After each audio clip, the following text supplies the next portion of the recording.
I'm not really sure how to begin this video. I asked you guys last week to leave me advice questions for me to try and answer. I'm not an expert at this sort of thing.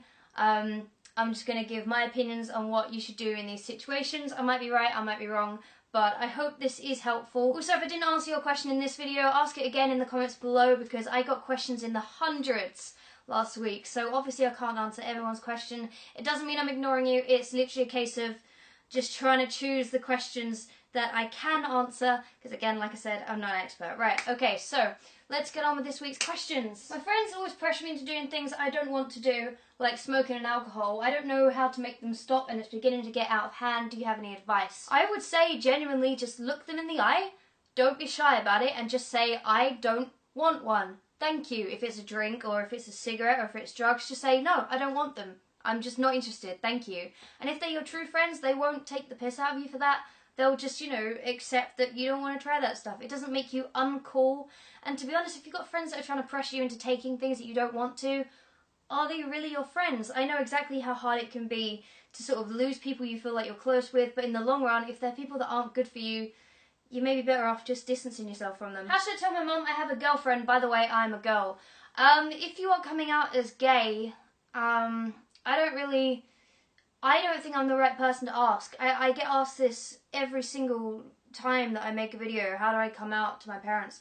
I've never had to come out to my parents or anything, so I'm not this. I think it'd be wrong if I tried to give advice on coming out, because I haven't gone through it.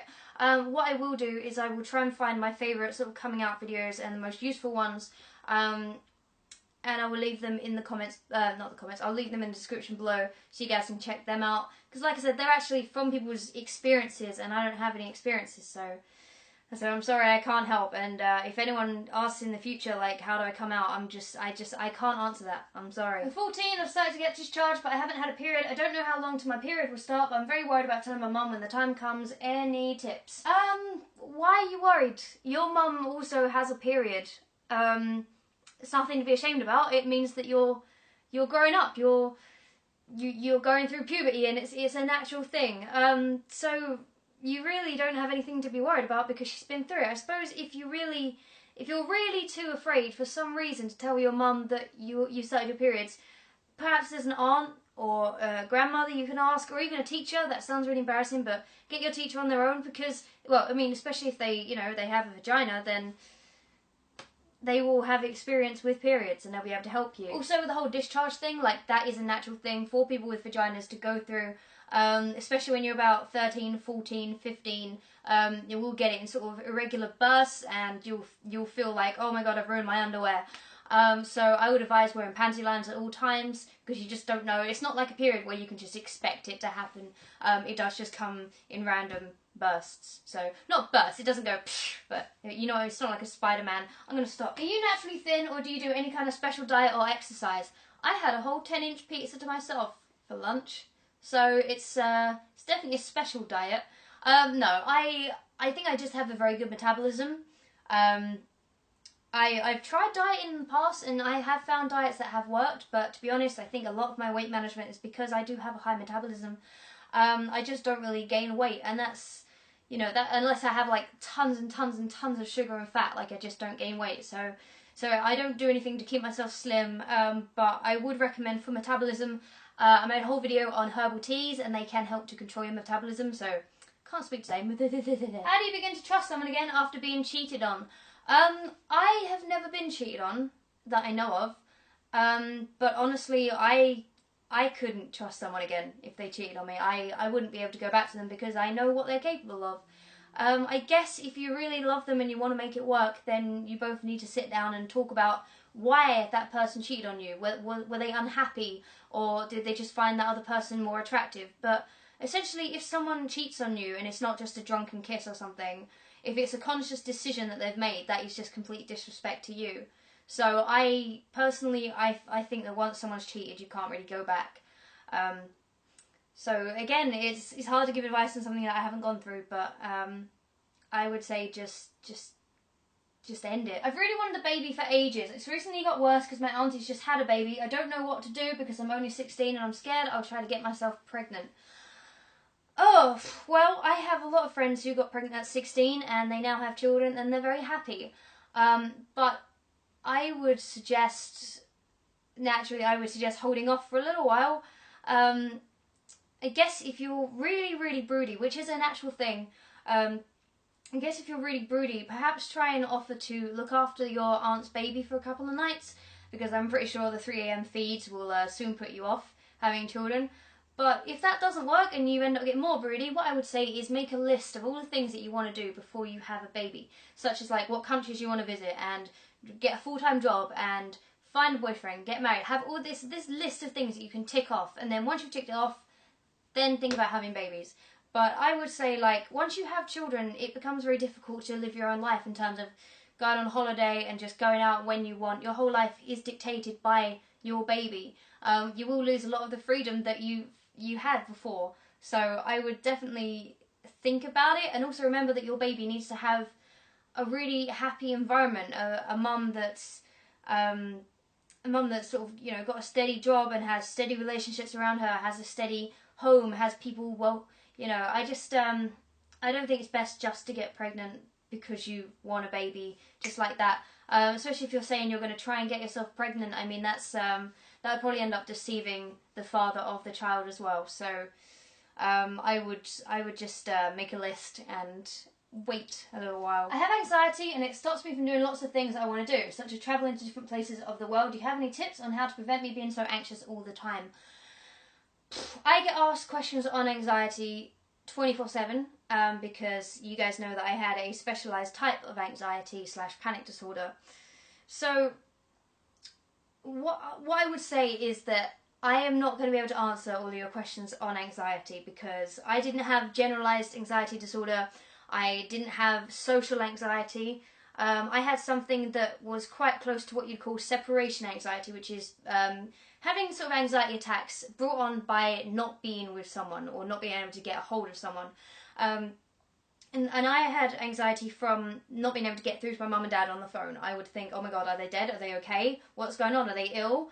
And it would cause anxiety attacks, and I would need to rush outside. I would feel very, very sick. My stomach would do flips, and I would need to poop, because they are natural, you know, symptoms of an anxiety attack. So, I don't really know what I can suggest. I would say do what I did and definitely get some counselling for it.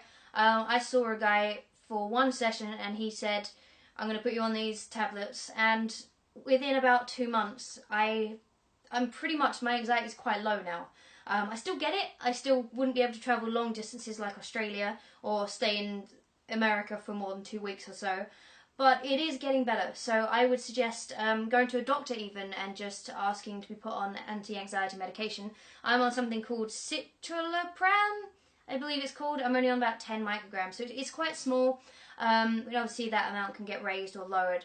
But like I said, I would find it very hard to give advice on general anxiety or social anxiety, so I probably won't be able to answer any of those questions if you leave them down below, because I feel like I'm giving the wrong advice. But I would definitely say get counselling, and they'll be able to find out the cause of your anxiety and hopefully help you through it. I lost my first ever job 2 weeks ago for being too nice, and it's left me feeling a little lost and unconfident. Advice on how to move on. If you lost your job from being too nice, you are an amazing person, and that's the best way you could possibly get fired. Like, wow. How can you get... I mean, that says to me that the job that you had was not good for you in the first place, because it meant that you would have had to deceive people, or your generosity was costing them money, and that's horrible. So find a job, look for a job that specialises in being generous to people, even if you're volunteering in a charity shop for a little while or something that you can actually, where you can help people, like a call centre or something like that. Just but definitely keep your head held high, because that's the stupidest thing you can get fired for. And I'd even challenge that. I would say that that is worth perhaps investigating as to why you got fired, and possibly take that to a tribunal, because I don't think that's a very good reason for you to lose your job. How do you stop thinking negatively about yourself? I seem to be doing this a lot. It's almost like I cannot accept compliments in a way. I know a lot of people who I would compliment and then they'd go, no, I'm not, and they'd get really, really angry when someone compliments them. And I think it's just a case of low self-esteem and not believing that that person thinks nice things of you because you don't believe them yourself, so you think that they're lying. I would say, I did make a video in a Feel Good 101 series about feeling good about yourself, and I said, write a list of all the things that you don't like about yourself and write a list of all the things that you do like about yourself. This time, just focus on the things that you do like about yourself, because I'm sure if you look hard enough, you will find stuff that you are proud of yourself for. You might have a really strong will, so you might be quite stubborn, but in a good way. You might be funny. You might like your hair. So think of all the things that you could compliment yourself on, and then eventually you might learn to be able to accept things because you'll think, actually, yeah, you know what? My hair does look good today. And finally, I can't stop thinking about my past. Every time I find myself being happy, I just start thinking about it and then it ruins my day completely. What should I do? Obviously, I don't know your past. I don't know what it is that you've been through that is traumatizing you and affecting your current situation. But I would say, again, just like I said with anxiety, definitely seek counselling. There are, especially in the UK, I think you can get free counselling if it's something that's very, very bad. Basically, counselling will help you find out the cause of your pain and past, and I'm assuming that you obviously know what it is that is troubling you. But it will help to have someone to talk you through what happened to you, because essentially there's something that is still in the back of your mind that is affecting you, and it will keep eating away at you until you're able to confront it head on, which will obviously be quite scary at first because you'll think, well, I don't want to think about that, I'm trying not to think about that, but the more you think like that, the more it's going to come back into your mind when you least expect it. So definitely find someone like a doctor or a counsellor that you can talk to about it, even a family member if it doesn't obviously involve family, and just basically make it easier for you to accept that it's a part of your life, it's something that happened and it's what's made you who you are today.